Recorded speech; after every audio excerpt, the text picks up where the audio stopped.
परमपुरुषाय परमात्मने परकर्म मंत्र यंत्र तंत्रौषधास्त्र शस्त्राणि संहर संहर मृत्योर्मोचय मोचय आयुर्वर्धय वर्धय क्षिप्रारोग्यं च कुरु कुरु सर्वकार्यसिद्धिं कुरु कुरु।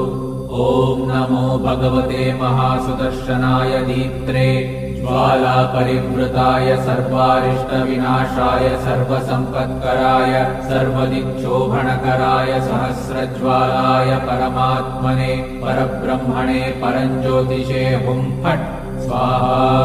ॐ श्रीं ह्रीं ऐं क्लीं कृष्णाय गोविन्दाय गोपीजनवल्लभाय